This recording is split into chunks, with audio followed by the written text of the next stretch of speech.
to you Dr. Jacob Teitelbaum. Dr. Teitelbaum is the director of the Practitioners Alliance Network. He is a lead author of groundbreaking research on treatment for chronic fatigue syndrome and fibromyalgia, and he is also the developer of the clinically studied and validated S.H.I.N.E protocol. He knows chronic fatigue and fibromyalgia as an insider because he suffered from these diseases when he was in medical school and actually had to drop out of school for a year to recover enough energy and stamina to continue with his studies. And since that happened to him, he has continued to be a perpetual learner over the last 40 years, dedicating his career to finding effective treatment for both of these diseases.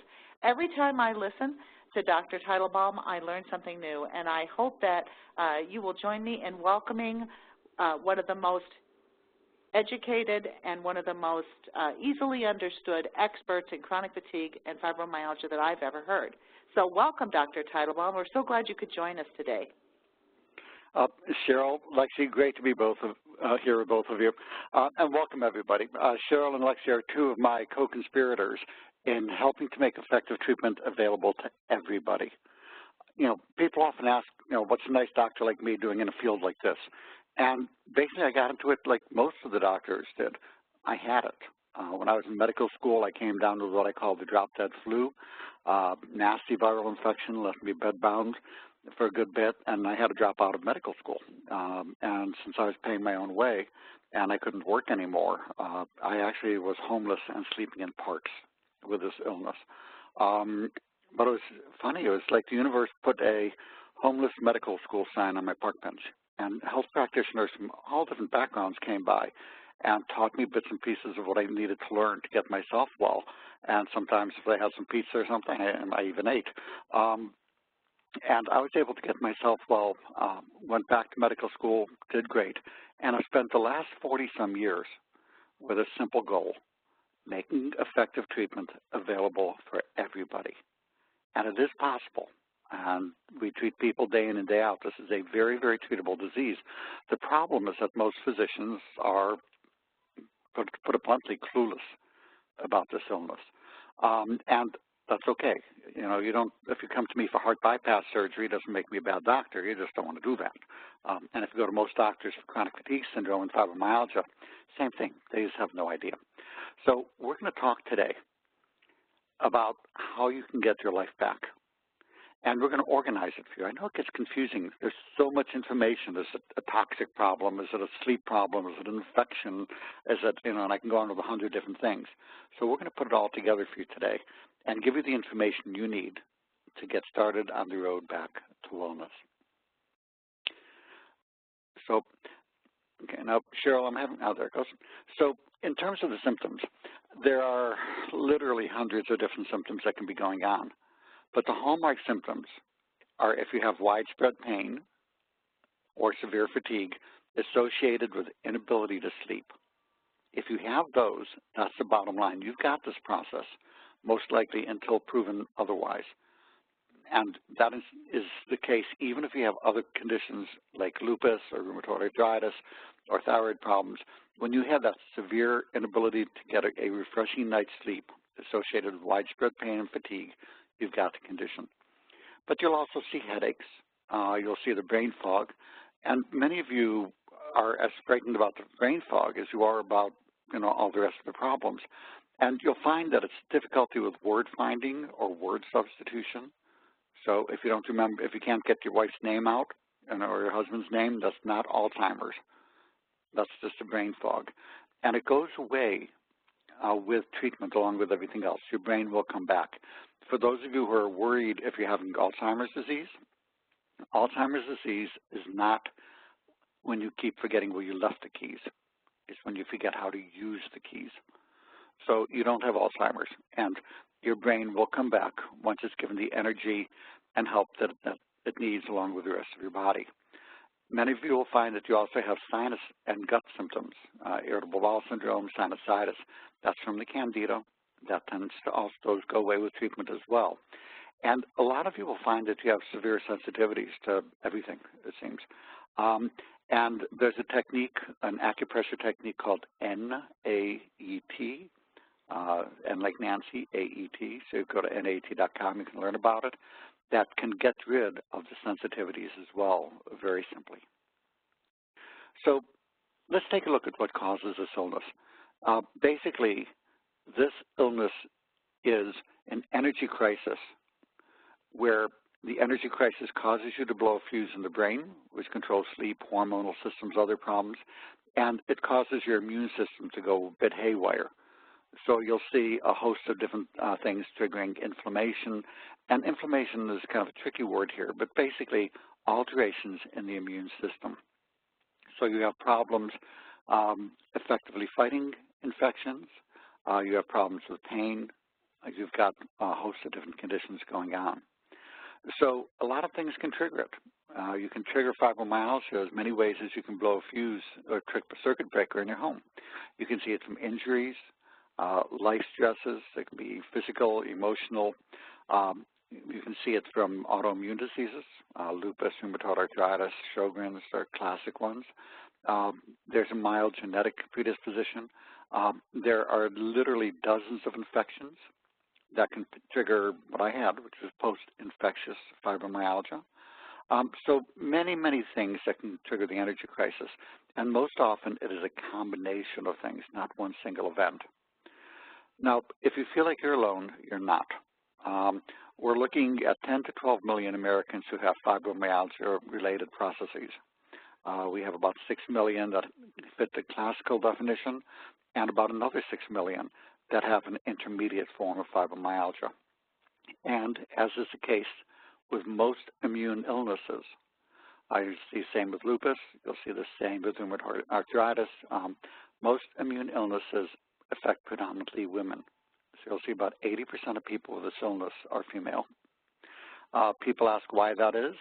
We're not sure, but one simple thing is that a woman's immune system is very different from a man's. If a woman gets pregnant, she has to carry that little guy or gal, through the 9 months, where a guy's immune system would kick it right out.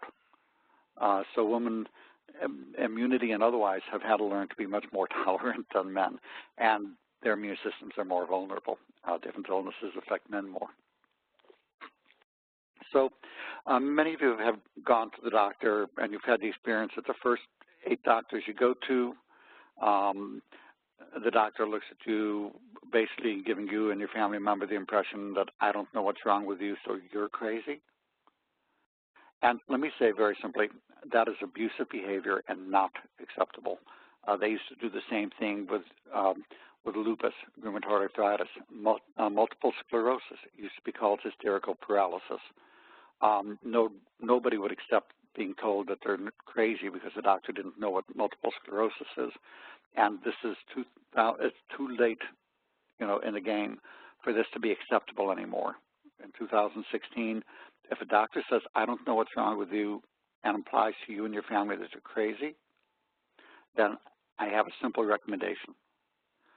Stand up straight, walk over to the doctor, give him a big hug, look him in the eye, and say, thank you for letting me know up front what a total and complete idiot you are, and turn around and walk out the door. That behavior is not acceptable for doctors to do that. It's abusive. Now, if the doctor says, I'm sorry, I don't know what's wrong with you, that's simply being honest. And we'll see if we can find somebody who can help you. That's fine. And then when you finally get the diagnosis of fibromyalgia, and they'll come along and what they'll do is they'll give you Lyrica, Cymbalta, or Savella. And sometimes they'll try to give you NSAIDs like ibuprofen, which have been shown to be pretty useless in this disease. But mostly that's the few medications they'll use because they spend $210 million a year advertising those medications to the doctors and to the public. But although those medications can have mild benefits, they have a lot of side effects, and they really don't get to the root cause of the illness. So we're going to talk today about how to really use an overall comprehensive treatment to recover from this illness. And a good way to remember it, write this down, S.H.I.N.E, S.H.I.N.E. If you use that structure, it's going to organize your whole treatment protocol and make it much easier for you to get better. So, again, write it down. The S is for sleep. We'll talk about how to get the 8 hours sleep that seem impossible to you right now. H is hormonal support.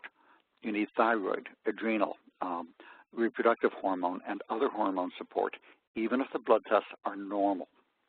I will be infections. The most important one is Candida, but there are, like I said, literally dozens of viral, bacterial, parasitic, and other infections that can be involved in this disease. Nutritional support to optimize energy is a key with most illnesses, and then exercise as able.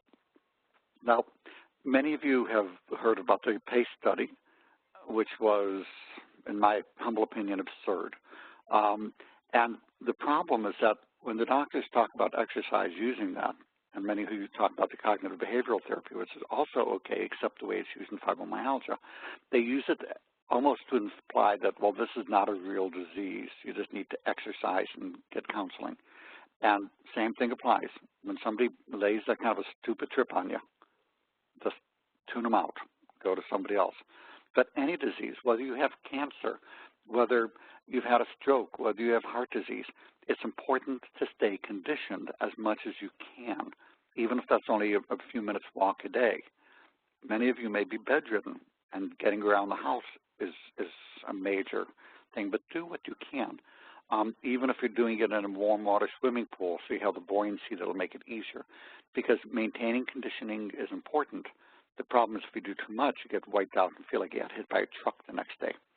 So don't let the idiots who are using exercise studies to try to make believe this is a crazy person's disease, tune them out. They're idiots.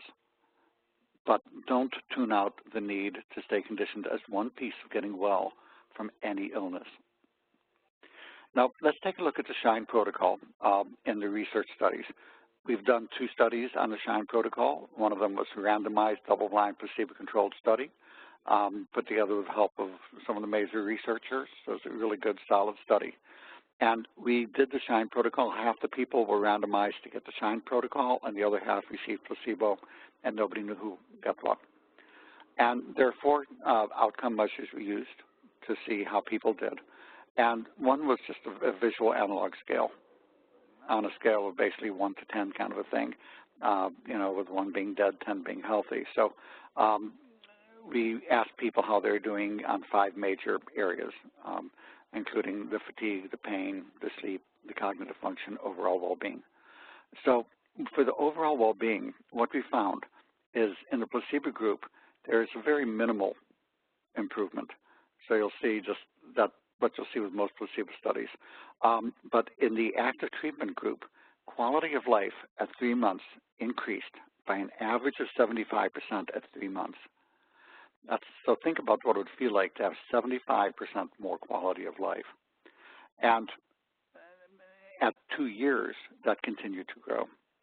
Because many of you have the experience that you get one piece of the chain tightened up, and then you start pulling on it, now another weak link breaks. So we did a 2-year follow-up in the study, and it showed that at 2 years, most people continue to get better and better and better with an average 90% increase in quality of life. Think about that, 90%. And most people were able to wean off of most of the treatments by the 2-year mark. So there are a lot of treatments that are needed, but these are like crutches that help you get better. And then as you recover, you throw away the crutches and you get on with your life. And there's another young lady that I treated yesterday, for example, who was rated her life at a 2 when we started treatment. Now she's just finished getting her degree, and she's starting a new job. She moved up to New York City, and she's off and running and back with her life. And that's the normal kind of response that people will see with the S.H.I.N.E protocol. You get your life back. So let's take a look at S.H.I.N.E. Just for sleep. Sleep is really, really important. You're not going to get well if you don't get your sleep. Now, as a nation, we're sleep deprived. It's funny, when I often when I'm lecturing, I ask people in the audience, okay, guess what the average hours of sleep that people used to get 135 years ago would be. And, people are thinking, well, 6, 7. The average night's sleep until 130 years ago, which is when they developed light bulbs, was 9 hours a night. and now we're down to 6 3/4 hours per night. So as a society, we're sleep deprived. And with fibromyalgia, that's much worse because the sleep center is not working because of the energy crisis. So you have trouble falling and staying asleep.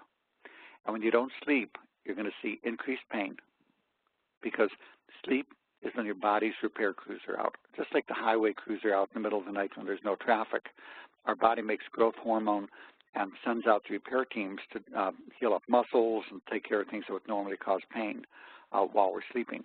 And if you're not getting the deep sleep, your repair crews don't have a chance to go out and do the job, and people will get pain just from sleep deprivation. You'll see also, another common symptom when we talk about symptoms of fibromyalgia. When I ask people, how's your libido? 73%, the answer is, what libido? So for those of you who are listening with your spouses, it's not that you haven't shaved or showered lately. It's just that the illness itself causes loss of libido. That takes a little longer to come back, usually on the order of 6 to 12 months. Also, we'll see an average 32.5-pound weight gain with this disease, average. Some people have put on 50 to 60. That's not because you're eating wrong or the rest. It's because your metabolism has shifted to not make energy, and people pack on the weight. And you can't lose the weight until you restore metabolism, which is part of what S.H.I.N.E does. So for sleep, I like to begin with the herbals because the herbals are much less likely to have side effects. And you'll find that there's one herbal mix that combines valerian, hops, L-theanine, lemon balm, wild lettuce, and passion flower, which is very good. There's another excellent one. That's a combination of mandarin, lemon balm, and other essential oils. And all of these herbs can be used together. You can use, if you're going to use melatonin, you want to use one that sustains release. And I like one that's a combination, immediate and sustained release. Works much better than the standard ones. Magnesium at bedtime. And I like to use a special form of echinacea. Most echinaceas won't do it, but there's one special form of echinacea that really is good for anxiety, but I personally take it myself. I don't have anxiety at all, but I use that because it helps my sleep. So the herbals can be very, very helpful, give you a really good start at getting a solid night's sleep. Now, it's okay to also go ahead, you want to use the standard, basically common sense things. You want to keep your bedroom cool. You don't want to watch exciting TV shows before bedtime. It's just like when you put your child to bed. You have the quiet time shows, and they take a half hour or so. You have something, and they get their routine, and the routine teaches them now it's time to go to sleep. And adults are just big children when it comes to that. For those of you who don't have children because of infertility issues, which are common in fibromyalgia, those are very, I don't want to say easy, but readily reversed. I warn people who say, well, I can't get pregnant, tried for 15 years, that they may get pregnant on the protocol. And there's a lot of people that's saying these are Dr. Teitelbaum's babies, and that's not because of that, but that's because they were able to get pregnant once they did the protocol. And for those of you with infertility, you can email me and I'll send you an information sheet on natural and other approaches to reverse infertility also. And you can either email your farmer directly, or you can email me. My email address, and please don't share it, is endfatigue@aol.com. And you can ask for the information that we'll talk about today, and including the infertility information sheet. Now, also, I will note for sleep before we move on that it is okay to use the medications also in combination with the herbals. And you'll find that a low dose of several medications, and you don't want to use most sleeping pills. They make the problem worse. But there's other medications like Neurontin, Trazodone, Zanaflex, things like that, that at very low dose can also be helpful for sleep. And I will combine whatever is needed to get the person the solid 8 to 9 hours of sleep a night they need without hangover. So that's the sleep part. And let's take a look at hormones. Hormones are basically our body's communication system. And there are glands throughout the body that make different hormones. And they basically facilitate communication. It is very common, almost routine, to see adrenal and thyroid dysfunction as well as ovarian and testicular dysfunction. in people with fibromyalgia or CFS. And that's because when you talk about blowing a fuse or tripping a circuit breaker in this disease, because of the low energy, when energy goes below a certain threshold, you trip the circuit breaker. And that circuit breaker is called the hypothalamus, which controls sleep, which is why you're not sleeping, controls hormones, all the hormone systems pretty much. It controls temperature regulation, so 98.6 is a fever, and it controls blood pressure and pulse. So people tend to have low blood pressure and what's called orthostatic intolerance. So the hormones are down throughout the body. Now, most of the tests are geared so that you have to be in the lowest 2.5% of the population before the test is abnormal. To put that in simple dollars and cents, if you had an income of $8,100 a year, you'd be in the 3rd percent of the population. Medically, the test would say that you're totally normal and fine. Poverty is anything under $16,000. So that the tests are normal are meaningless. People will have hormonal deficiencies. They may be in the 5th percentile of the population. How many of you have gone to the doctor?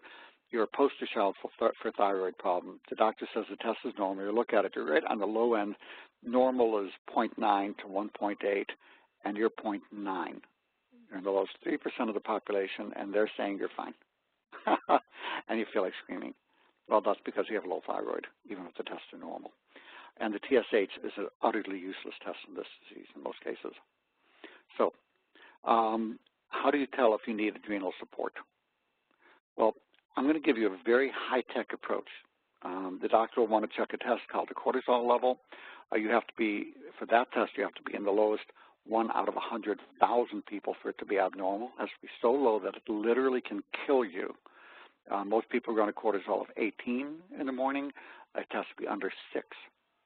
So if you come in at 5.9, they'll call it a medical emergency. They may hospitalize you. They'll put a med alert bracelet on you. But if you come in at 6.1, they'll say you're totally fine, even if you're bedridden on the adrenal test. And if you do 2 tests on the same tube of blood on the same person, the results are usually 4 to 8 points apart. So 5.9 is life-threatening and 6.1 is no problem at all. I mean, to me, that sounds insane, and it is. So here's how you tell if you have low adrenal.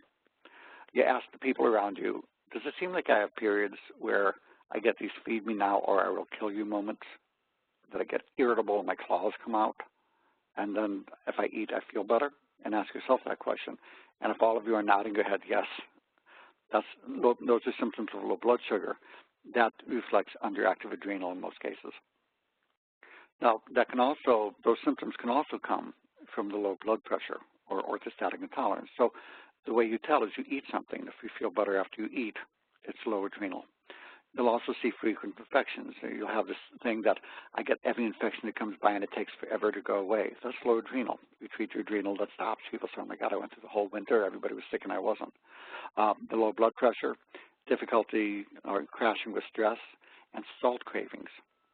If you try to restrict salt because of what you hear in the media, when you have low adrenal and fibromyalgia, you will crash and burn. Your body needs a lot of salt, and I recommend get a good quality sea salt. But really, any salt that's handy, just eat salt. You need it.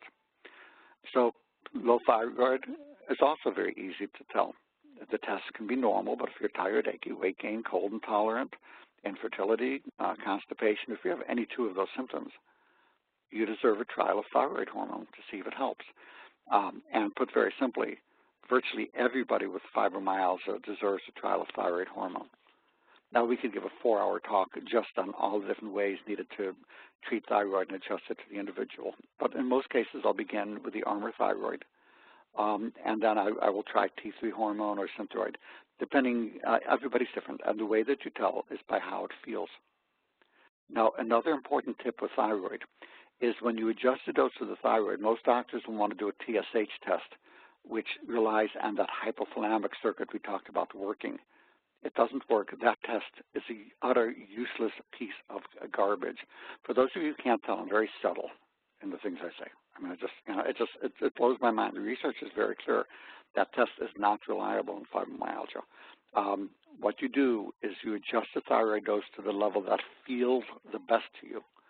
If you're tired, achy, weight gain, cold intolerant, maybe too low. If you feel like you had too much coffee, it's too high.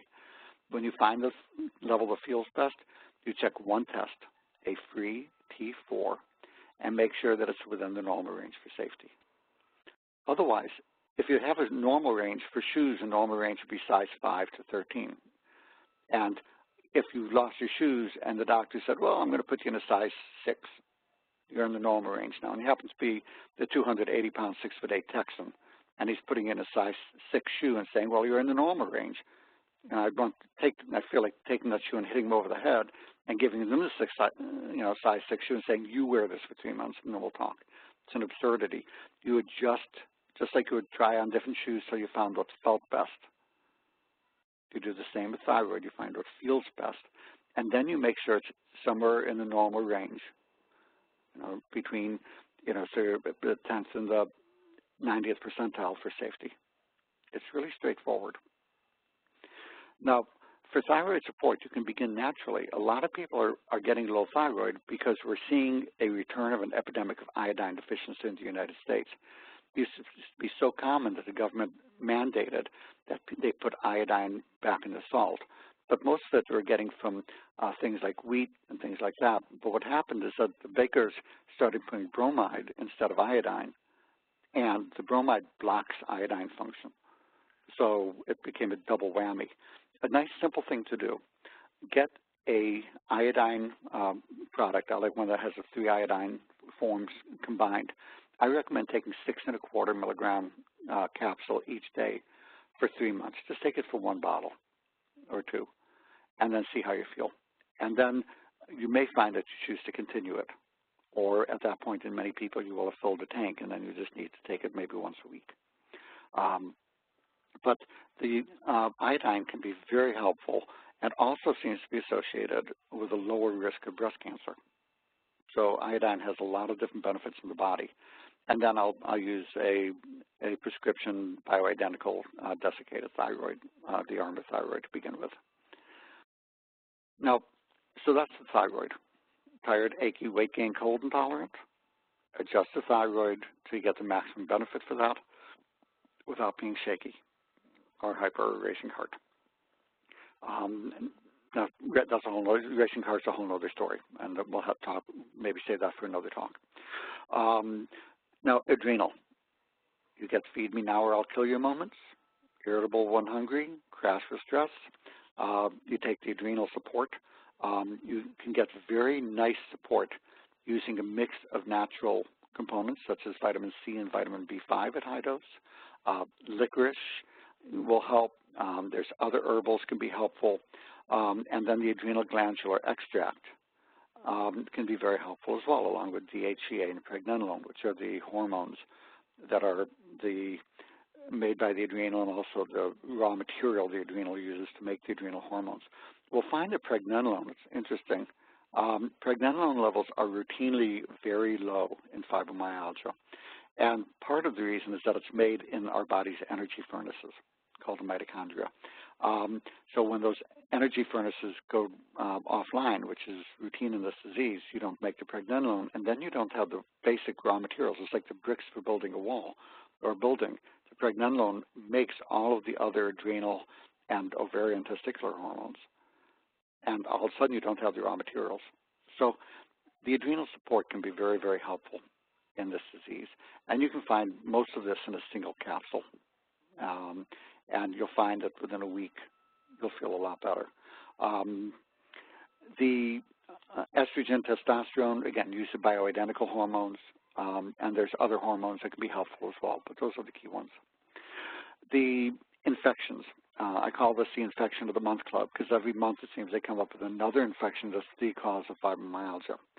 So we may have figured out by now that it's not a single infection. It's that the immune system is down, and because of that, we pick up many different hitchhikers. These are called opportunistic infections, which is another way of saying infections that a normal, healthy immune system would get rid of quickly. The biggest problems will be the yeast or candida infections. There's no test for it that's worth a nickel that I would spend a nickel for. They're just useless. The way you tell that you have candida is if you have nasal congestion, postnasal drip, clearing your throat a lot, that kind of thing. Or if you have irritable bowel syndrome, gas, bloating, diarrhea, constipation. In most cases, these are caused by the fungal infection or candida and will go away with proper treatment. We'll find that there's a host of bacterial infections that are going on. Different mycobacteria have been involved, Lyme, spirochetes. There's literally numerous infections. And some people will find that when they took an antibiotic, whether it's amoxicillin or doxycycline or whatever, and they say, my fibromyalgia got better for the week I was on the antibiotic. And I say, how much better? They say, a lot better. I say, and then how long did it last? Well, a couple of days, after I stopped it came back. Well, in those cases, people need that antibiotic for 6 to 12 months while being treated so they don't get fungal overgrowth at the same time. Viral infections. There's some exciting research coming out on use of different antiviral approaches, both natural and prescription, to help knock out herpes simplex virus 1. That's one that causes cold sores. You'll see Epstein-Barr has been implicated as, well, probably too much, but it's one of a number of viruses that are affected HHV6. And we're using different antivirals in a small subset of the population and seeing improvement after 4 to 6 months. Parasites, again, common. In our first study, we saw I think it was about 1 in 6 people had parasites with proper testing, and those need to be treated. So when you treat the infections, and that really has to be tailored individual to individual, you can see significant improvement, but the candida is the biggie.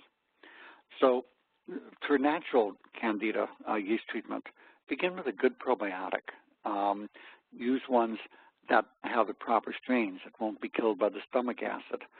So there are some very good ones out there that can be, have, say, 20 billion bacteria or so of the probiotic. There's many good ones.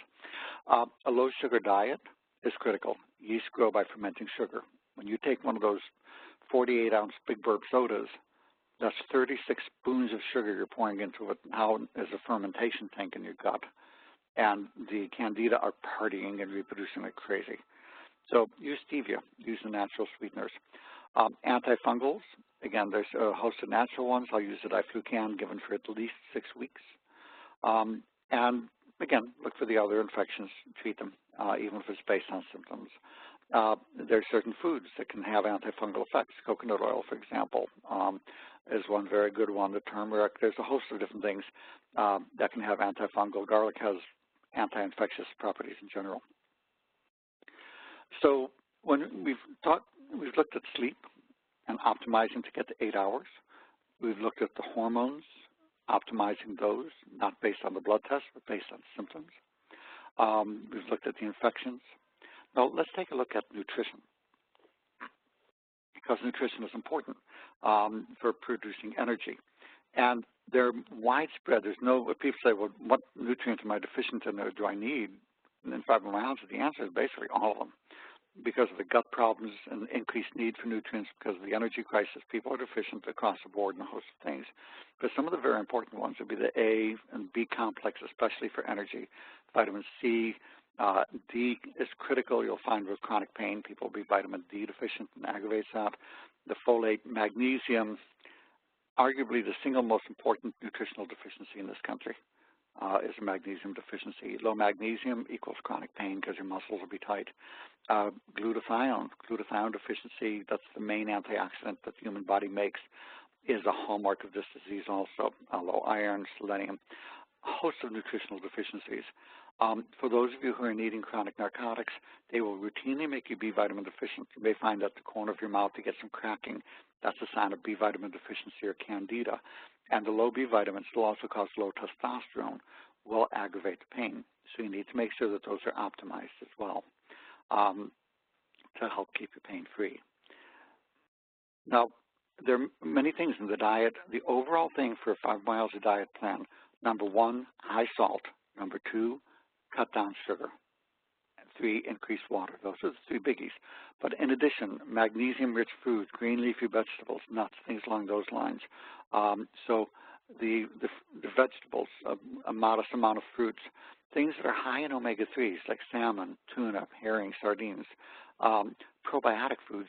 This is an underappreciated, really important thing. So fermented foods, things like the sauerkraut, the kefir, the kombucha, the kimchi, these things I think can have a dramatic benefit in helping restore the gut balance in the human body. They're just cheap, so nobody really talks about them too much. I shouldn't say nobody, but you won't see it in advertising and places where you need advertising to get in. So the magnesium, antioxidant vegetables, omega-3s, basically, how do you know if the food you're eating is good for you? By how it feels. So, the exception of sugar, which is like heroin, you'll feel better for a couple hours and then you feel like lousy. So the overall, I suspect the reason we have such an abundance of different foods on the planet, the universe, God, whatever name you want to use, is created this cornucopia of amazing variety.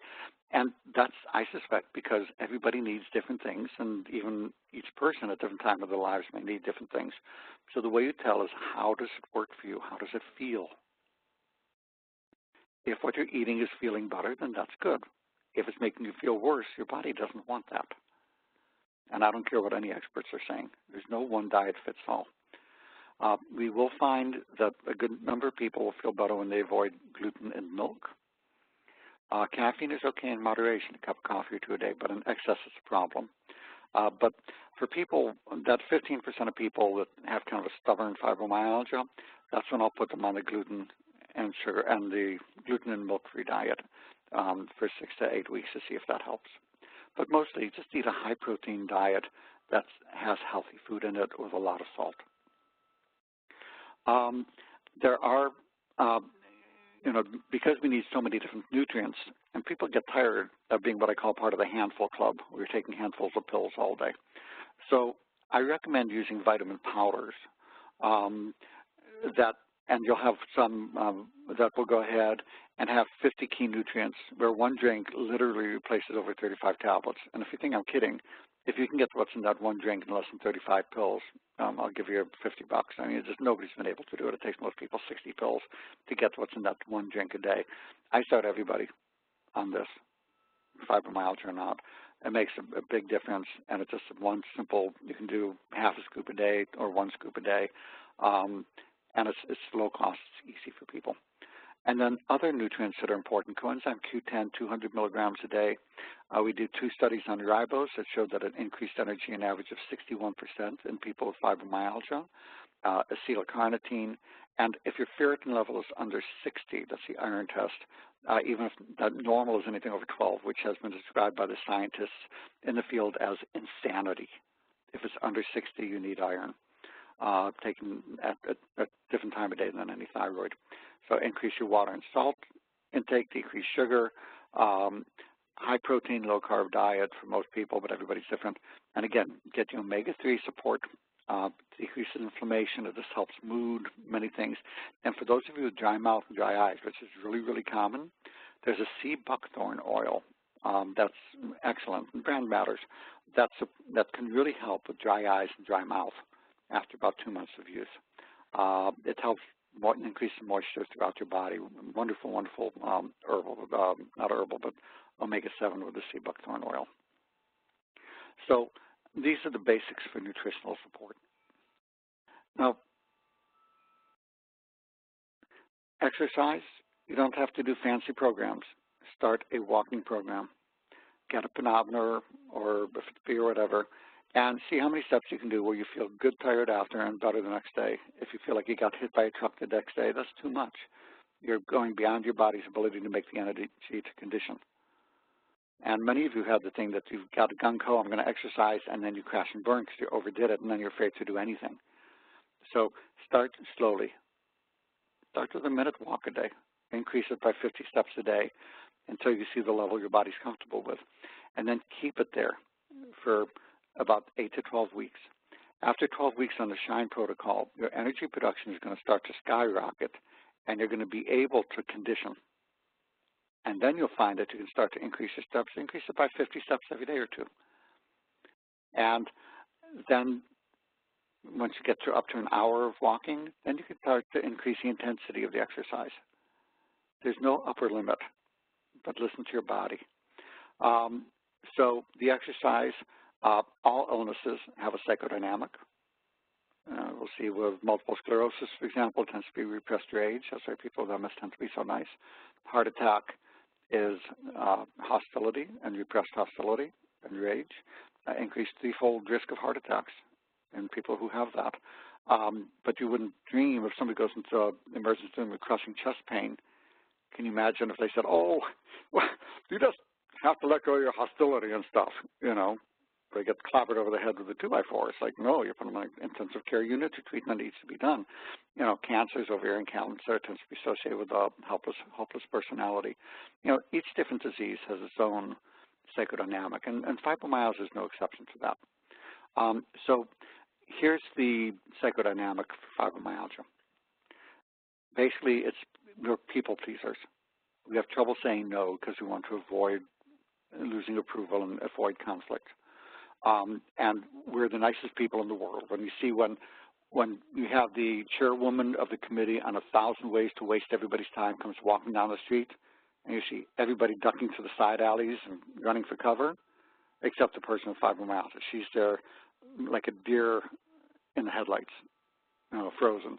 And the woman comes up and says, well, we really need you to be, you know, chairwoman of the committee of make everybody miserable, or, you know, and you'll see a lot of these people are what I call energy vampires, and you'll know them. They're the ones that, you know, if you have any energy, it's like a neon sign over your head goes on, and it says emotional toxic waste dump open and filling station. They come in, and first they put the hooks, and they go, oh, I couldn't do it without you. If not for you, I'd be dead, you know, and they put the hooks in first.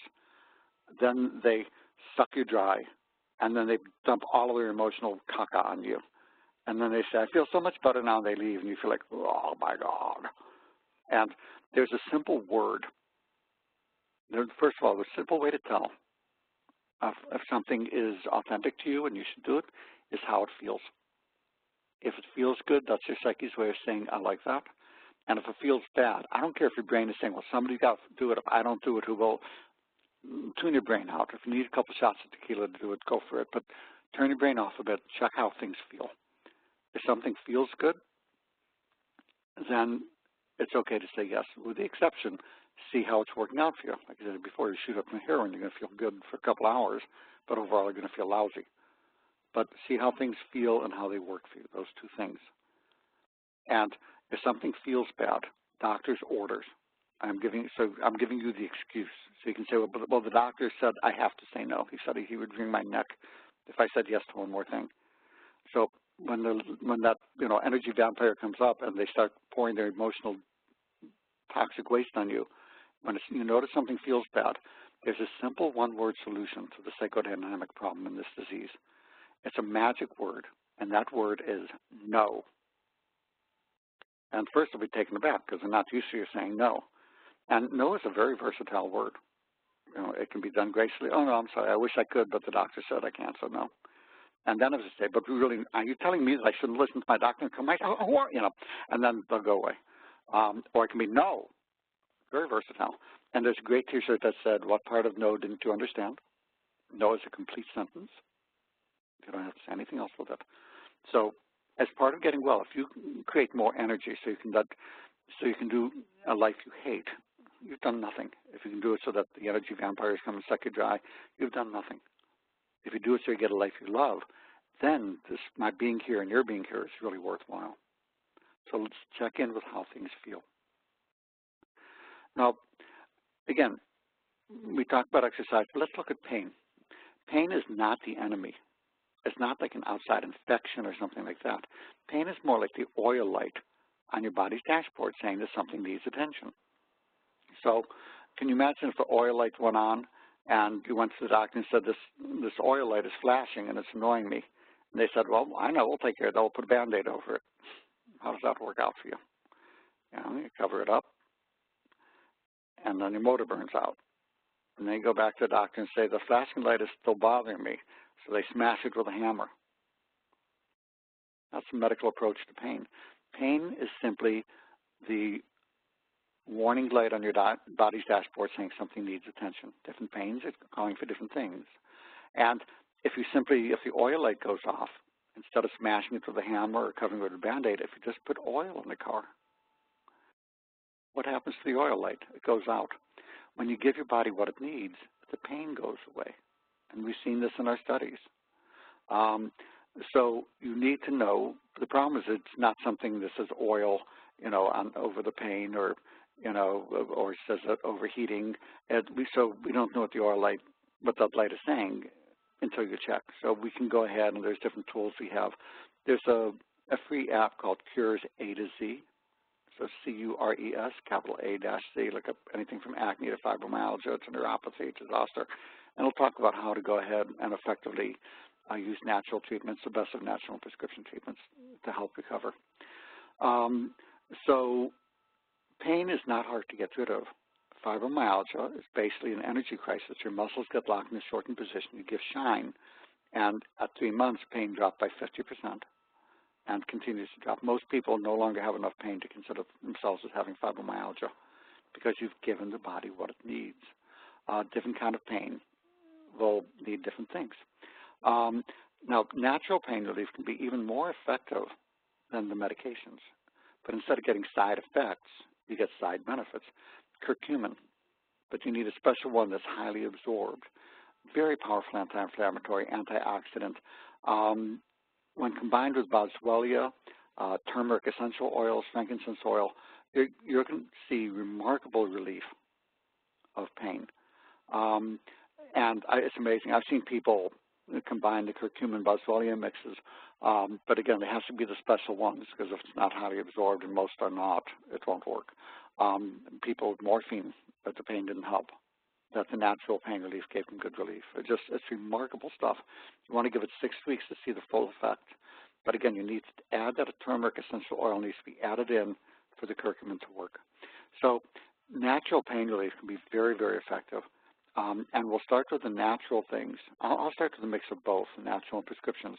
But the natural things, instead of the side effects, like ibuprofen-related medications, Motrin, Naproxen, arthritis medications, are associated with 30 to 50,000 excess deaths a year in the United States that they cause, basically.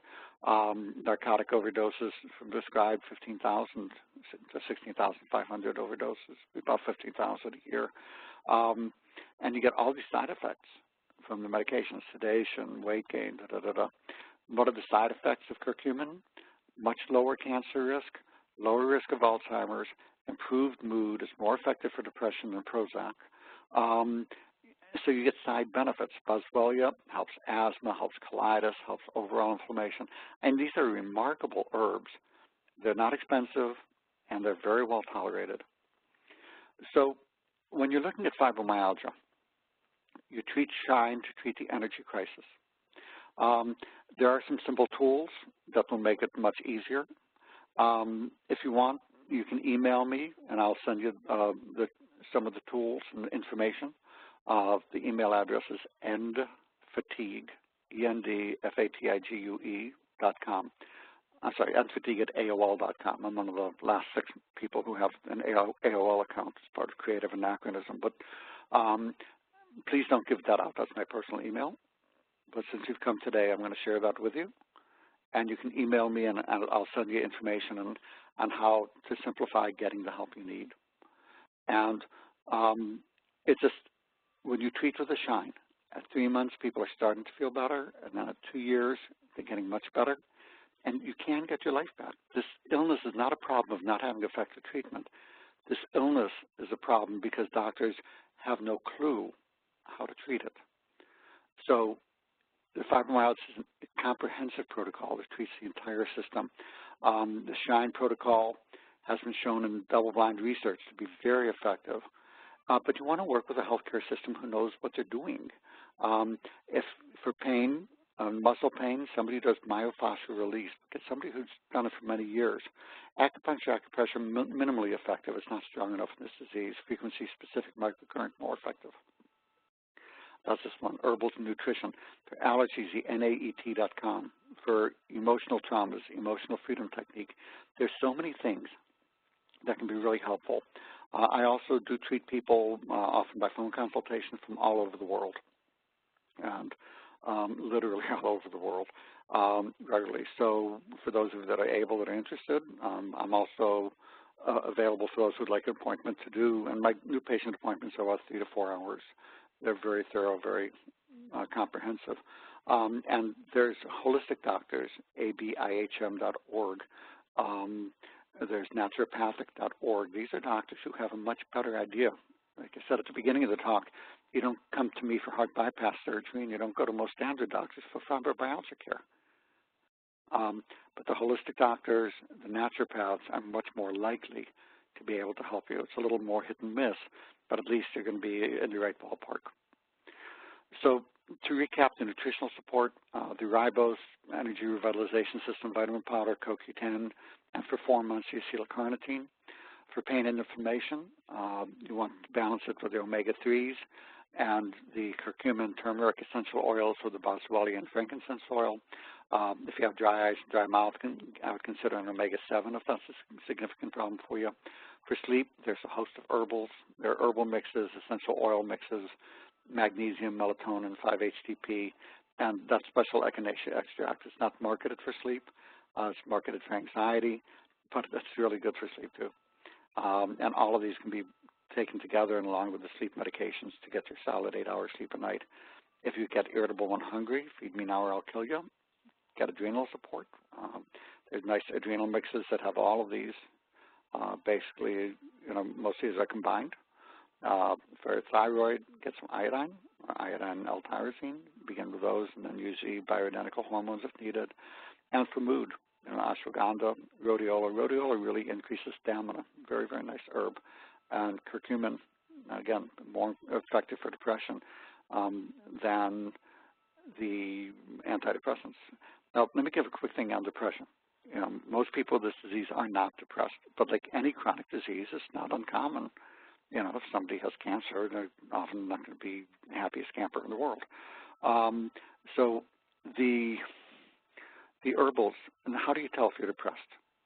I'll give you a simple question. 2 questions will tell you if you're depressed. 1, do you feel depressed? That's one question. Do you think you're depressed? Is as reliable as any of the Beck depression inventories and the others. But another question is, do you have many interests? If you have no interests, because you just say, no, I'm really not interested in anything, that you're probably depressed. But if you say, I have a lot of interests, but I'm frustrated, I have no energy to do them, you're not depressed. It's that simple. So a couple tools. My book, The Fatigue and Fibromyalgia Solution, is a very nice, simple, easy read. It's written in like Cosmo Glamour style. It's easy to read, easy to understand, but it'll give you the information you need. For those who want a more scientific-based book with all the study references and the rest, From Fatigue to Fantastic has been the #1 best-selling book of all time on fibromyalgia. The Fatigue and Fibromyalgia Solution, I would start with that. And those who want more detail then go to From Fatigue to Fantastic.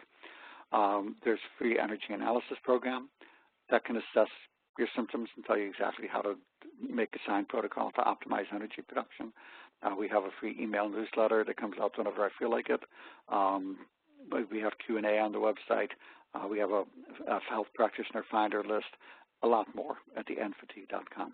So there's a lot of information there that can help you to reclaim your health.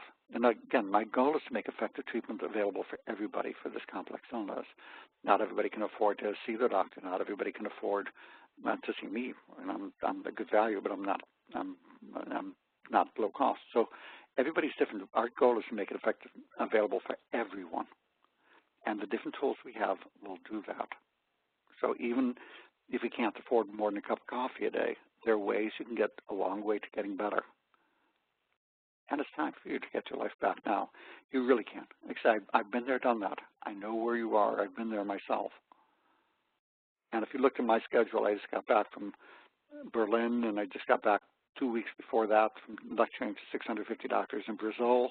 I'll be lecturing in Vegas next week. I mean, if you look at my schedule, it would make your head spin, because I'm out there teaching to get the information out to practitioners and to people to get well. And it's time for you to get your life back now. You can. So I want to thank everybody for coming, and there is now safe and effective treatment for CFS and fibromyalgia, and it's time for everybody to shine to your full potential. So happy holidays, everybody, and thank you all for coming.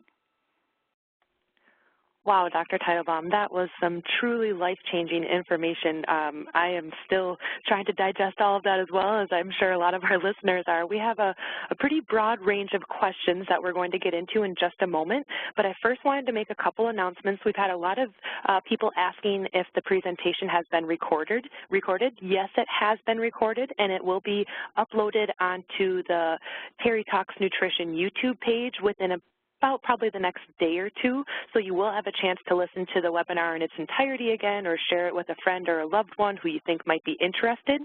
And we've also received a lot of questions regarding supplements and which brands to use. Now, in order to keep these presentations as educational and informational as possible, we do not mention specific brand names.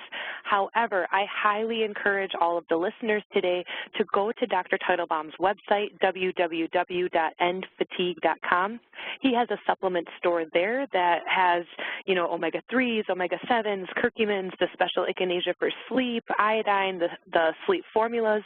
So if you have questions regarding specific brand names, I highly encourage you to go to his store, since they are supplements that have already been screened by Dr. Teitelbaum and things he has had success using in practice. So now, with those getting out of the way, we're going to jump right into questions here. We've had several listeners want to find out again, how do they find a doctor that is willing to work with them if they have fibromyalgia? So a couple things. Again, like I said, we do consultations with people all over the world. For those that are interested, you can email my appointment manager, Sarah. The email is appointments, with an S at the end, at endfatigue.com, or you can email me and I'll forward it to her. My email address is fatigue, F-A-T-I-G-U-E, at AOL.com. On the Fatigue website, you'll see a button for fibromyalgia, and then you'll see a drop-down box that says Find a Practitioner. It'll have practitioners that have done my 8-hour training. Also, if you go to a website, www.abihm.org, not .com, but .org, you'll find over 2,000 holistic physicians that are board certified in holistic medicine. They're not all going to know how to treat fibromyalgia, but they're much more likely to at least have a good start at it. Naturopathic doctors in the states that license them to practice, if you go to our website, naturopathic.org, especially if you're in the Pacific Northwest, where they really have the MDs, naturopaths appropriately licensed in the same way as MDs and DOs and chiropractors, which is how it should be all over the country. You'll find that there's thousands of naturopaths that are really well trained. So these would be good places to begin. So like I say, I'm available for consultation. You'll have a list of people that I have done at least the 8-hour training course that I've done. Then you have these 2 websites that will give you another 4,000 doctors. And so you have really good places to begin with it. All right, great, thank you. We also had a lot of questions regarding things like Lyme disease and Epstein-Barr virus or the Candida overgrowth, and how they play a role with the development of fibromyalgia, and do they each kind of have their own, different symptoms, or is it all kind of grouped together? Well, that's a problem, is that the symptoms tend to overlap a lot. And that's why the symptoms, tired, achy, brain fog, can't sleep, the widespread pain. I can give a list of symptoms that you'll have 12 million people say, I've got that. And then I can say, and that's caused by, and I can say anything, it's caused by space aliens beaming, Gumbies into your head. And people say, but it must be that because these are my symptoms. So you're going to see a lot of different things, if you have that, it's Epstein-Barr, if you have that, it's Lyme, if you have that, maybe it is, maybe it isn't. But this common mix of symptoms can be caused by literally over 100 different things that can cause an energy crisis and cause you to blow a fuse.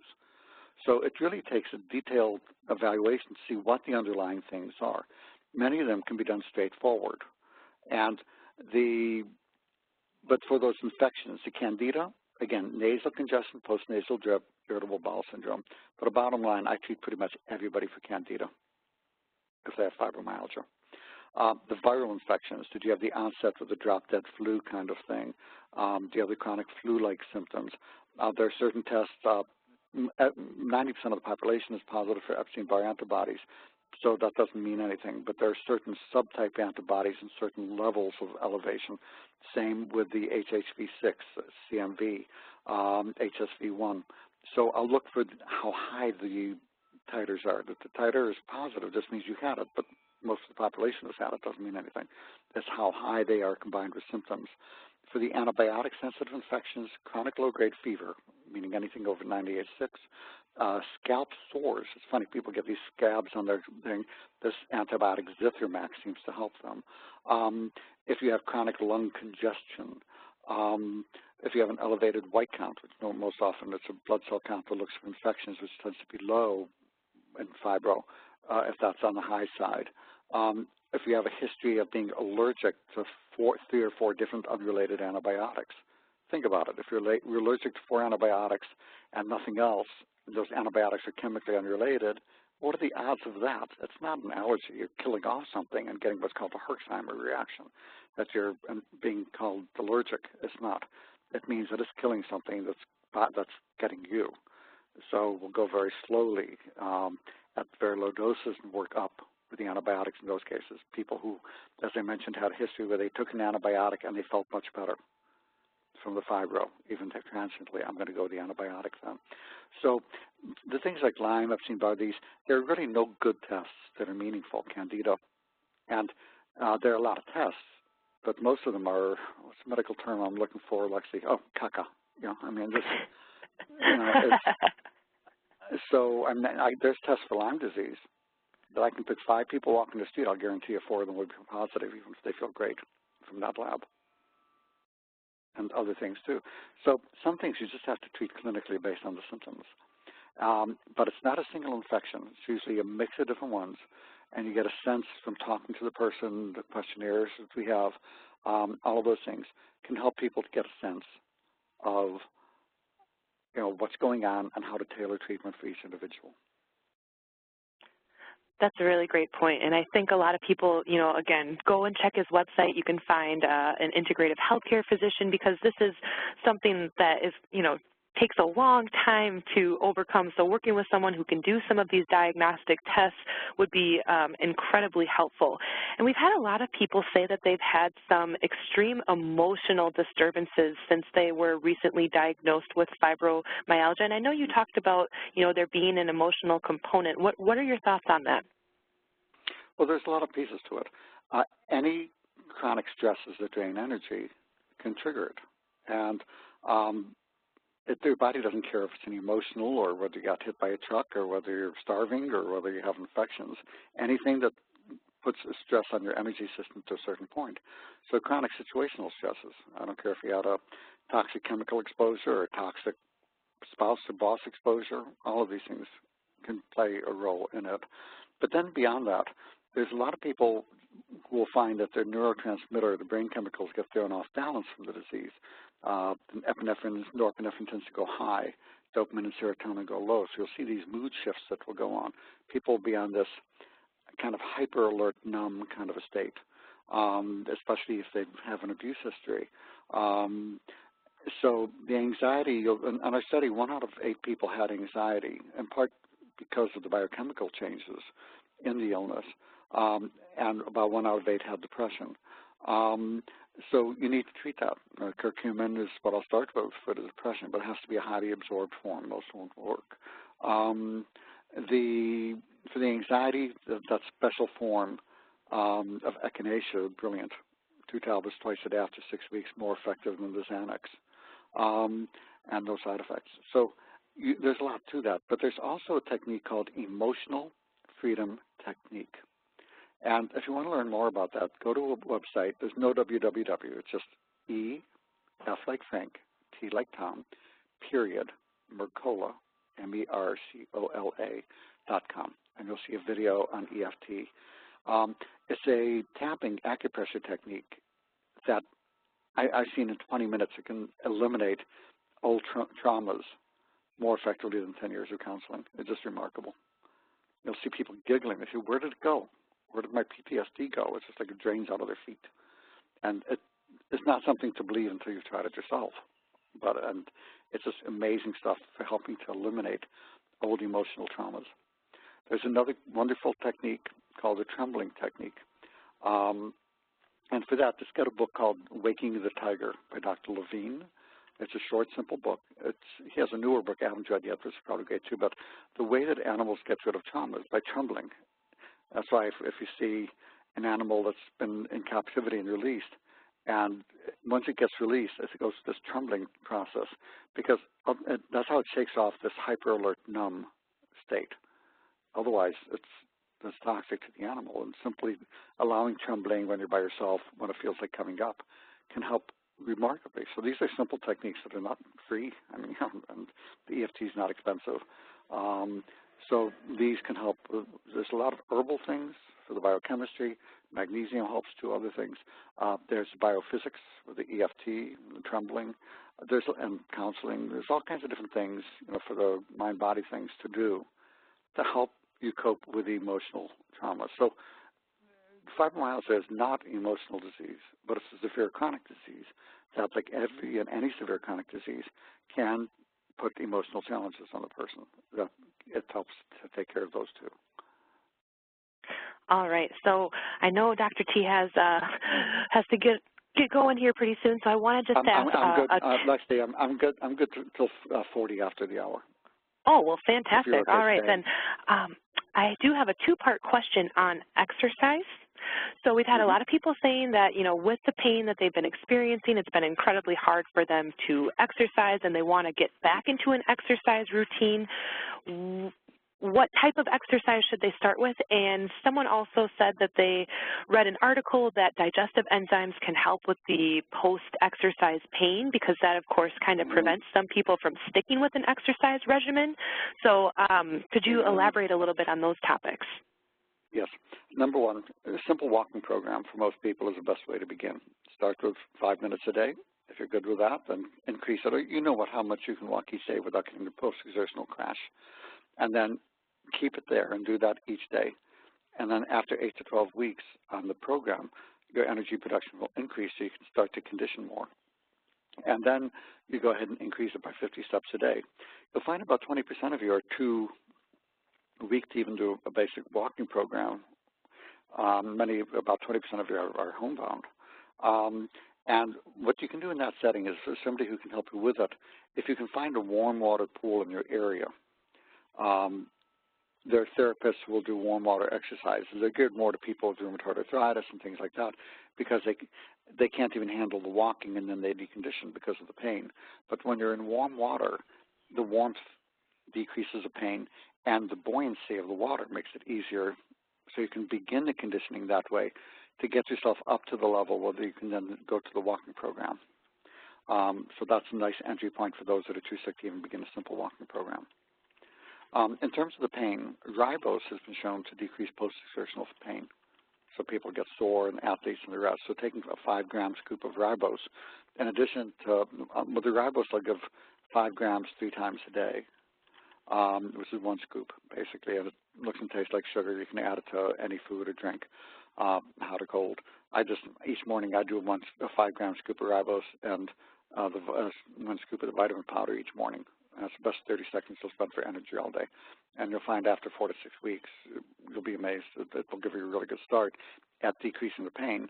It was funny. I remember, actually, I was in Annapolis. When I used to live in Annapolis, I was walking down the street one day, and this guy starts eyeing me from across the street. And I'm looking at him, I'm walking along, and he's eyeing me over there. And finally, he starts running across the street, weaving through traffic. He walks up and he says, "You're Dr. Teitelbaum, aren't you?" I said, "Yes." And he puts me in a big bear hug, lifts me off the ground.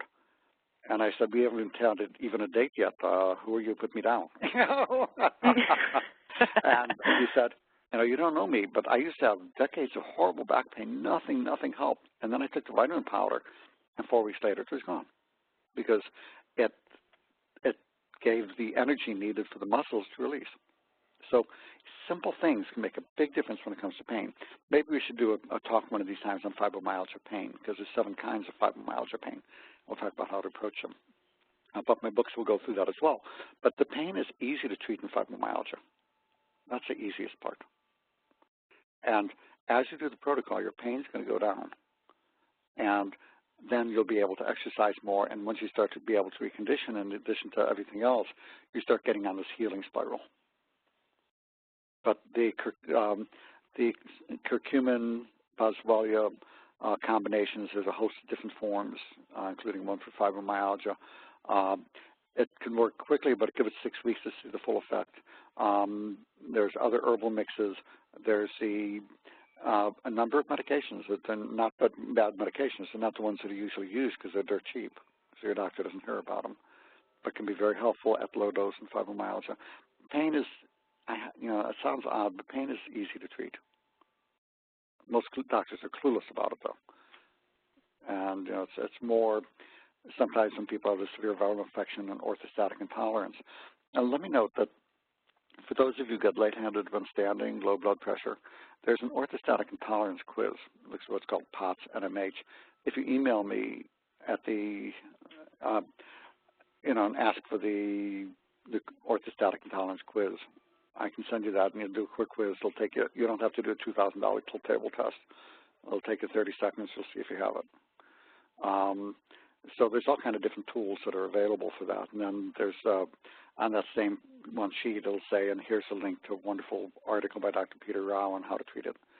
So there's a lot of different things that can be done, because a lot of you have the problems with the pain from the low blood pressure. You stand up, the blood rushes to your legs and doesn't get sent back up to your muscles where it's needed. Excellent. We've also had a lot of people say that they've been diagnosed with chronic viruses. Now, we know that, they shouldn't be treated with antibiotics, so what would you recommend for helping people to overcome chronic viral infections? Well, it depends on, because, again, that they've been diagnosed with it doesn't mean they have it. There is no reliable test. There are tests that point in a direction, which is more than we have for Lyme. So if the HHV6 or CMV test is over 8, I'm going to say it's over 4, or if it's 1 to 640 or higher, which is what the Stanford team is using. There's different numbers that will give some indication, and then there's different antivirals. There's Valtrex, which is not very effective. There's Valcyte for HHV6 and CMV, and there's Famvir combined with Celebrex for the Epstein-Barr and herpes simplex virus. Zinc deficiency. Virtually most people with fibromyalgia are zinc deficient because of the chronic infections. That causes you to lose zinc in the urine when you're fighting the infections. And zinc is a critical nutrient for immune function. But it's 10 cents. So who's going to spend a lot of money to advertise it, and people don't even hear about it? But it's all in the multivitamin anyway. But getting a little bit of zinc, critical for immune function. Otherwise, good luck trying to fight the infections. There's thymic hormones that support the thymic gland, which is a gland of immunity. And then there are a host of herbals that can be helpful and things. So there's a lot that can be done. But again, it needs to really be tailored to the individual. We'll find about a good % of people have immune dysfunction called IgG1 and IgG3 gamma globulin deficiency on the testing. You won't know if you don't look for it. And in that small %, we're using in that 15%, like I said, we have about 15% that we have trouble getting well or getting much better. And often, if you have the ones with pure chronic fatigue syndrome, the bedbound, you'll often find they have IgG1, IgG3 deficiency. And giving the gamma globulin intravenously after 4 months can have significant benefits and marked. They're up and around and getting the life back. So it really has to be tailored to the individual. Great, thank you.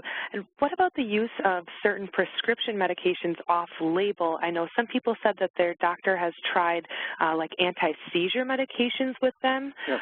What do you recommend, or what do you think about those? Absolutely.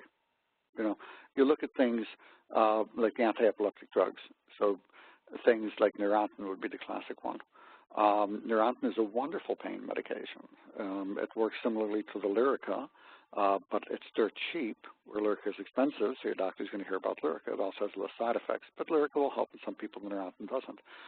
Cymbalta and other antidepressants can help with pain also, and they can help with the orthostatic intolerance, so they can have benefits in that way. That a drug is used off-label doesn't mean that it's used inappropriately. It has nothing to do with science, has nothing to do with sanity, it has nothing to do with being a good doctor. Something being on label just means that the drug company paid the $400 million it takes to get it through the approval process, regulatory process.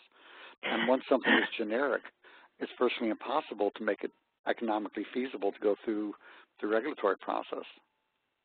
So, you know, that something is used off-label, I'd say most of the proper and optimal uses of medications are off-label uses. So it's off-label, that's fine. You know, kudos to your doctor.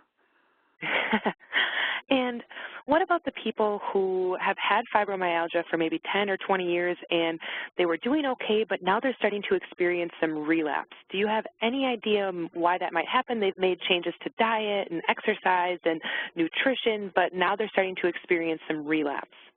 Well, here's the thing. When you have people that are doing better and then they start to get worse again, there's usually three key things. Number one would be that they stopped the multivitamin. Number two is that their sleep went down. And they'll see if their sleep goes down and they didn't address it. When sleep goes down in fibromyalgia, you need to increase the treatments to get your sleep back up. Then you look for the stress that's causing the flare, whether it's an infection stress, situational stress, doing things you hate doing in life, whatever it happens to be. The third thing, especially around the holidays, is that you'll see, because of the increased sweets intakes, you'll see flares of the Candida. So they're getting increased. They notice, yeah, my postnasal drip is back, the gas, bloating, diarrhea, constipation is back, and they just need to be treated again for the Candida recurrence. Those are the three big things for the flares. All right, and it seems like there's been a lot of media coverage lately about medicinal cannabis being used for various chronic diseases. What are your thoughts on that for fibromyalgia? It's one more effective herb. Excellent. And also some people have been experiencing some nausea and dizziness. Now, does this kind of play into that orthostatic balance that you were, or the intolerance you were talking about, or is this possibly something different going on? The dizziness, yes. The nausea is less commonly from that. Nausea can come from a host of things. If they have the other gut symptoms with it, it can be small intestinal bacterial overgrowth. It can be from gastritis and medications. It can be a host of things. One thing that's not uncommon in fibromyalgia is that you'll see tenderness. If you push right at the bottom of the rib cage and you push up on the lower rib towards the middle or on either side, many people have pain and a lot of tenderness, and especially they'll often have chronic pain that they think may be liver or spleen pain, and all the tests are normal. It's from those tight muscles where they attach to the bottom of the rib cage. And those muscles, when they're tight in the center of the rib cage, can trigger nausea. Also, there's an area right next to the shoulder bone in the back.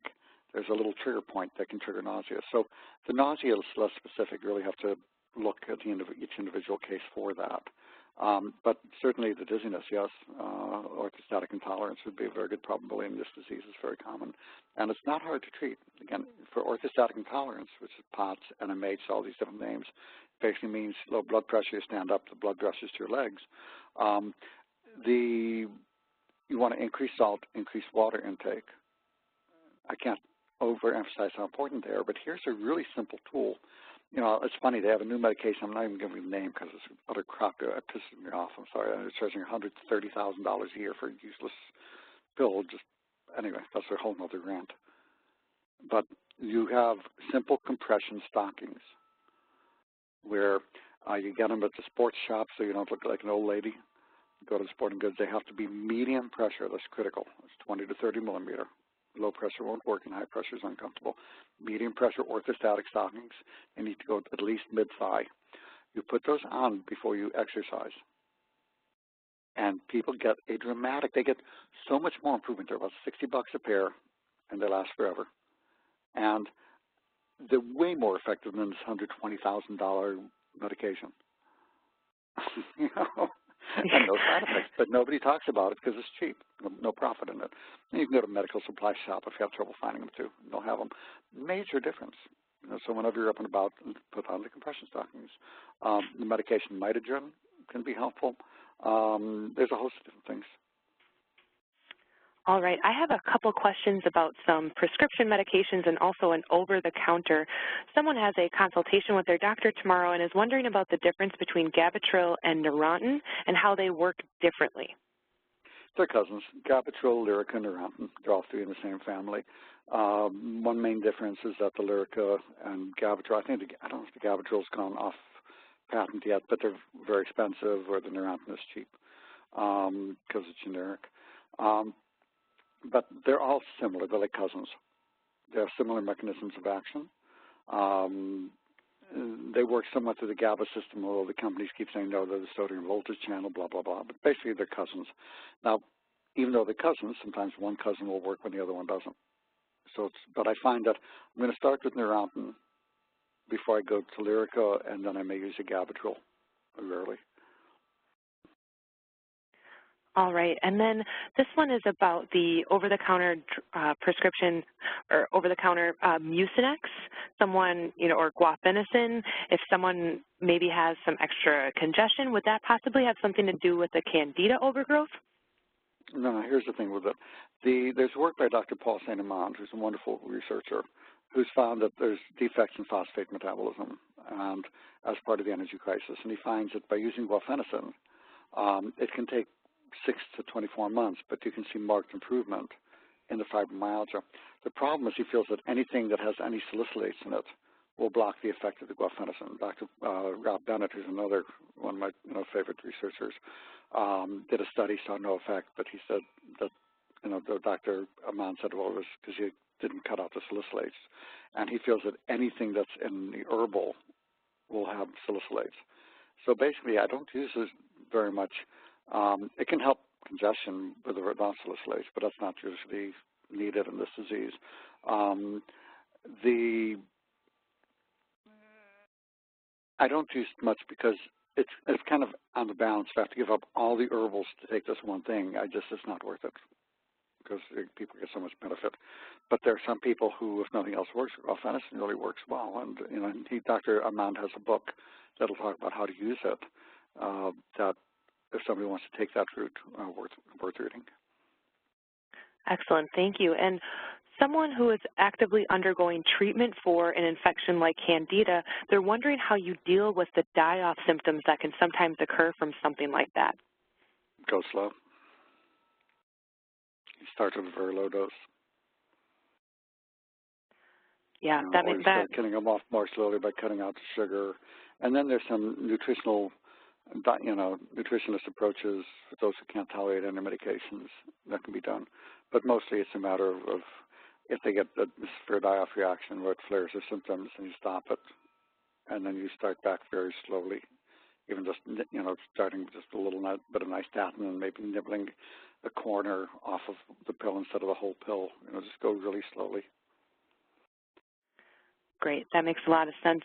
A lot of questions still about which supplements to use, and again, I highly encourage everyone to go to www.endfatigue.com, and that has Dr. Teitelbaum's store in there, so it does have available for purchase all of the supplements that we discussed today. Now, and also you can email me at endfatigue@aol.com, and I'll give you a link to certain tools that will help you a lot. And then those tools will talk about, can optimize what will help you the most. It can tailor treatment to your case. And for someone who is just starting out with trying to be a little bit more proactive about their fibromyalgia and they, are on a low budget, what are some of, or a couple of the key things or key supplements that you think would really make a difference in their life? Take the vitamin powder, half a scoop a day. Take the ribose, just 1 scoop in the morning. For those who have that, the reason we've made some of these tools that help optimize energy be for free. It used to be $400, but we told people if they couldn't afford, we'd make it free. And then 80% of people wrote back, I'm on Medicaid, I have no money, I'm crippled with this disease. And my wife and I decided to make the program free for everybody, so everybody can figure out what they need to do to optimize energy. It's really, our goal is to make effective treatment available for everybody. But here's a key point. How expensive a treatment is has nothing at all to do with how effective it is. Nothing. Not one single thing. And frankly, the cheap treatments that have been around a long time are often the most effective. So the nutritional support, a little bit of zinc, there are medications that are generic that can be really good for sleep. And if you email me I can go ahead and do a paragraph that I can email back for how to do treatment if you have no money, kind of a thing. So, because so many of you have that problem. And so it'll give a list here of the cheap medications. Thyroid, for those of you who are paying out of pocket for medications, it's a critical thing to know that the economic system and political system have gone haywire, and drug companies have gone, the drug prices have no rhyme or reason. It's like doxycycline, which is a tetracycline antibiotic. They used to be a nickel a pill, went up to $1,000 a month.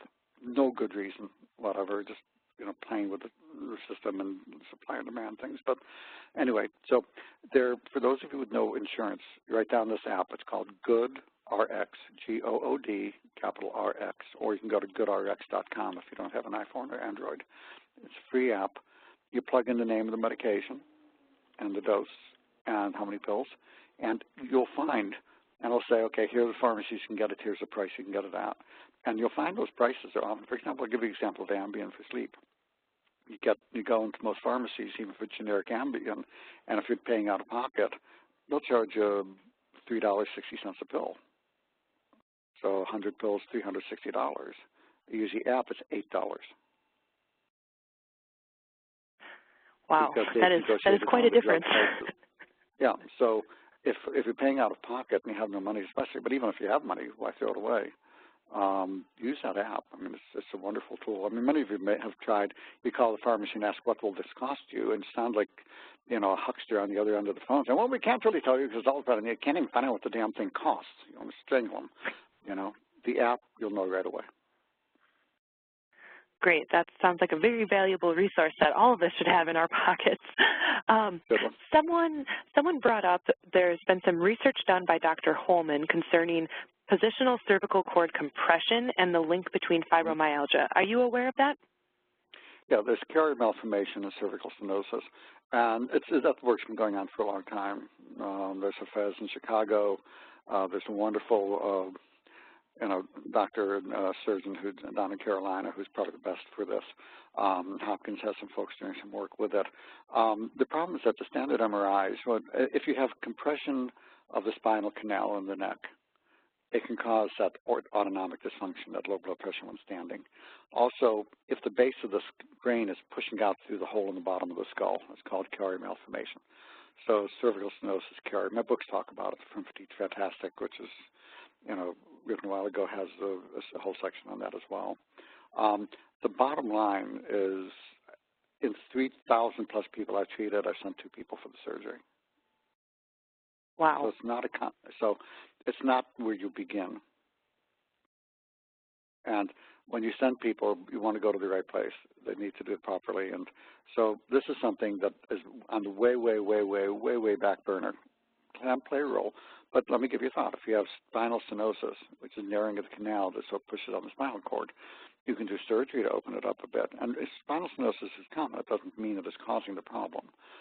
Or you can decrease swelling in the tissues inside by giving thyroid and B6, and that way you can open up the cord without the canal without surgery. I'm going to go for door number 2. Oh, that's wonderful. We do chiropractors that do Atlas Chiropractic that's geared to that. There's so many ways, because the surgery is not benign. I mean, it's rarely needed. I do have some listeners today that are joining us from Canada, so thank you very much. And they are wondering if on your website you have tools to help find Canadian healthcare providers as well. If you go to ABI, take a look at the Physician Finder, and the abihm.org site includes Canadian and the North American physicians. So it'll include Canada.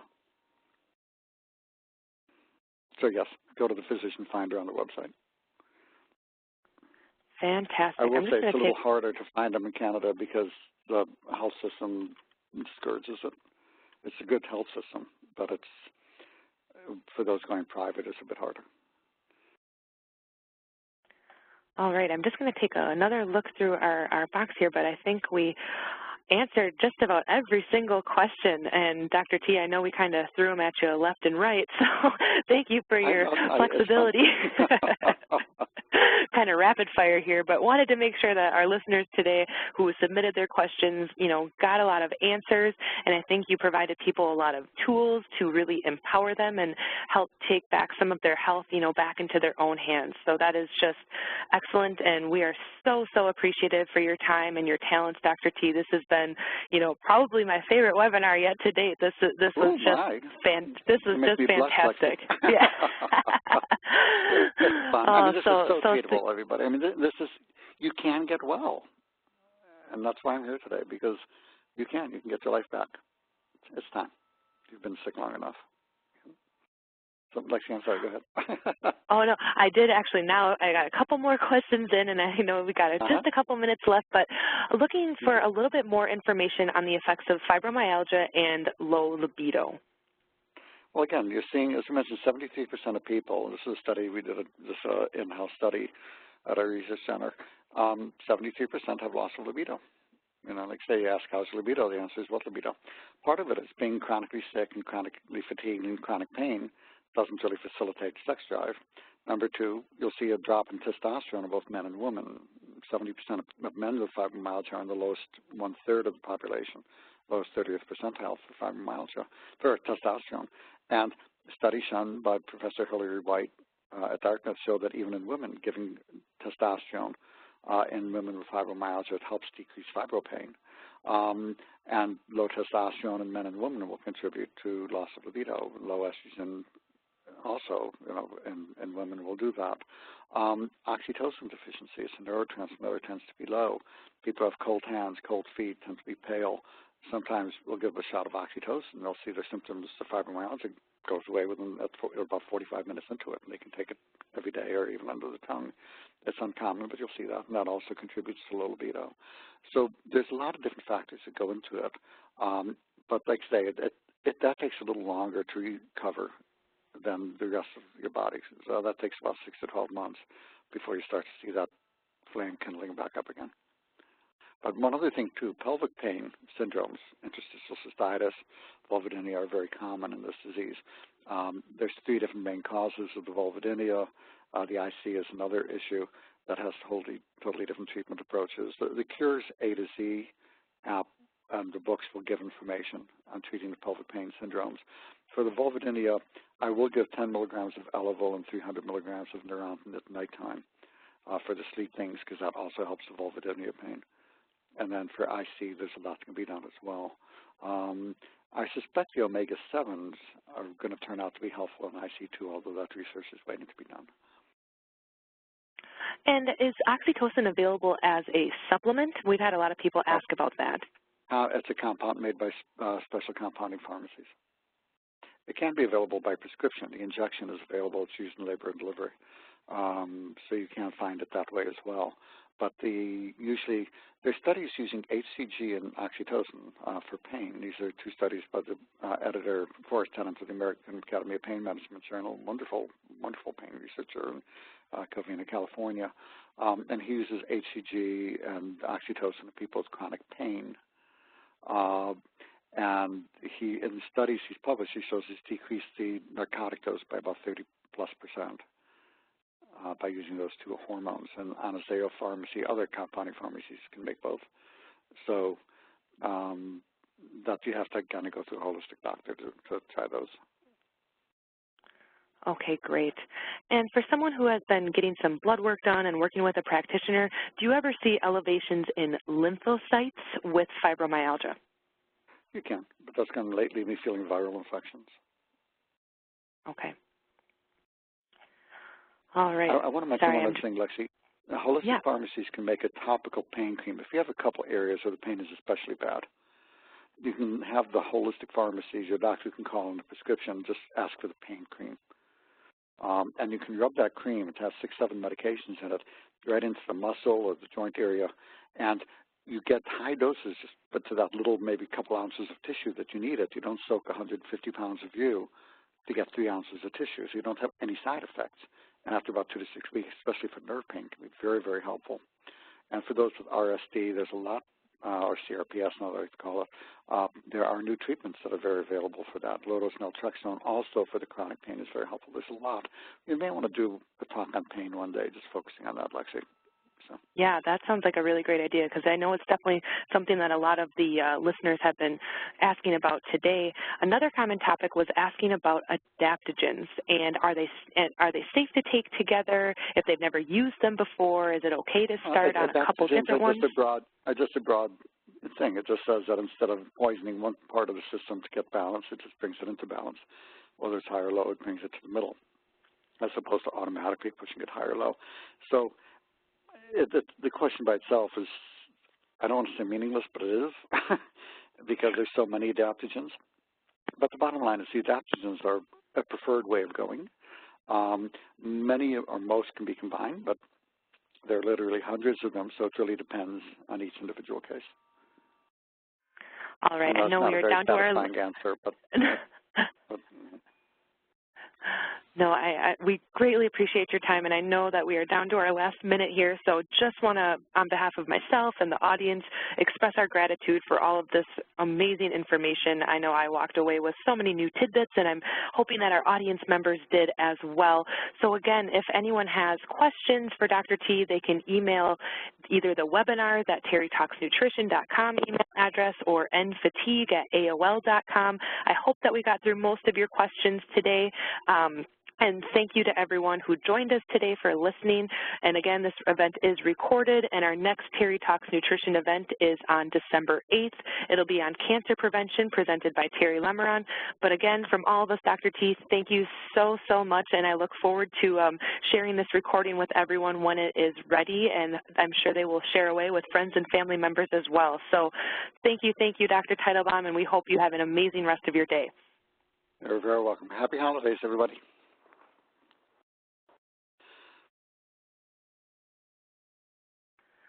All right, everyone. Thank you so much for joining today's educational webinar. Again, our next presentation is on December 8th. For more information, you can always go to the terrytalksnutrition.com website. Terry sends out a free weekly newsletter. We also have recordings of our past seminars. There is a spot to ask Terry your specific health questions. So if there was something that didn't get answered today, by all means, please feel free to either go ahead and email Dr. Teitelbaum, or you can also email Terry. But this concludes our educational presentation today, so I hope everyone has an amazing rest of their day, and I'm sure we will all chat again soon. Thank you, everyone. Bye-bye.